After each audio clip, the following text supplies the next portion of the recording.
Well, good morning, my friend, and welcome to the Pastor's Podcast. It is Tuesday morning, and I hope that you're having a good start to your week. Had a wonderful day out yesterday. Time change allowed us to be able to get some good time out soul winning on yesterday, and my son-in-law and I was able to go out yesterday afternoon, able to see three people saved, and that's always encouraging to see people get saved.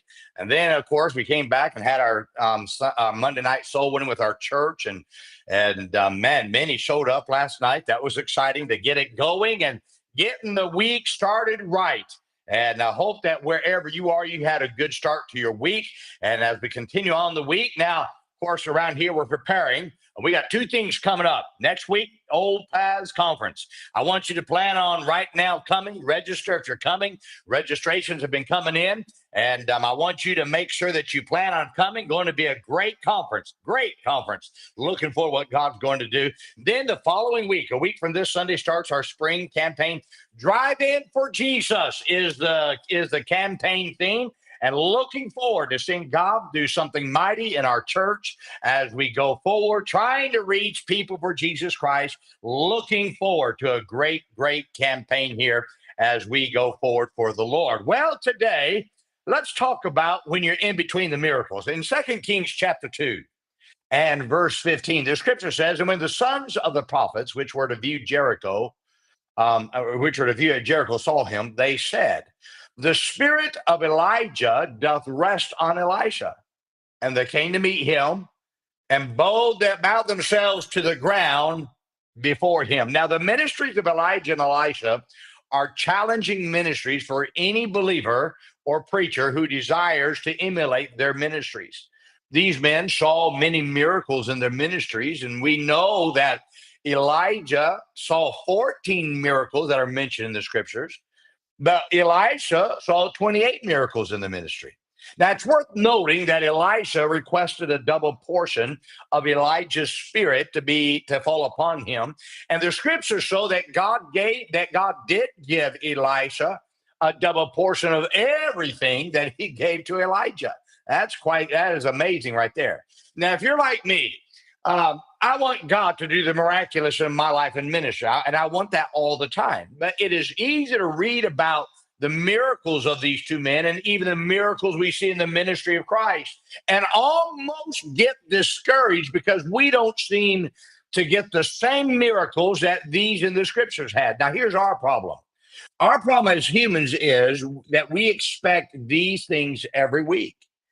But when you look at the lives of Elijah and Elisha, there were many days that they never saw a miracle. Elijah had a 35-year ministry, and Elisha had a 70-year ministry. And again, the double portion that he requested. Now, I want you to get this. This is what we miss. We miss that it is critical that these two great men went many days without seeing God doing something spectacular in the ministry. When you divide the miracles into the years of ministries that these men had, you would see that these men only saw a miracle on the average of every 2.5 years. In other words, their ministries went 2.5 years in between the miracles.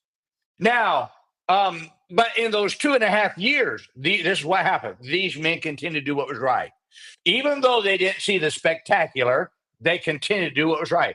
It was the daily acts of doing right without the spectacular that led God to give them the miraculous ministries that they had. Now, doing right despite no miracle is as critical as the miracle. Now, we all love the miracle. I mean, who doesn't? I love the big days here at Maranatha Baptist Church. But you must do what the miracle, but you must do what brings that miracle when there is no miracle, if you're going to have another miracle. See, those 2.5 years could have become discouraging times to these men and could have easily been an excuse to quit, but they didn't. These men still did what was right, which is why they saw the amount of miracles that they did in their ministries. Now, in Galatians chapter 6, verse 9, the scripture says, and let us not be weary in well doing, for in due season we shall reap if we faint not. What you do after the miracle determines whether God does another miracle. After the miracle, you must keep doing what brought the miracle, even if you don't see another miracle coming. God always pays his debts. And you have to wait and keep doing right for God to pay those debts of service and giving in his time and his giving in his time. God's going to do it. Now, do you find yourself becoming discouraged while you wait on God to show himself again in your life or ministry? Bus worker? Do you get discouraged in on the in between time of the big days? And do you let up because, well, there's nothing big going on? No, no. You got to keep working hard despite nothing's happening. Pastor, has discouragement set in as you wait for God to show himself again in your ministry?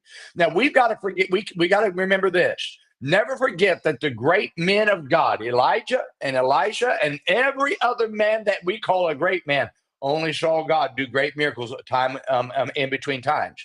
Elijah and Elisha, every 2.5 years, they saw a ministry, a miracle. So that means for 2.5 years, they had to keep doing what was right.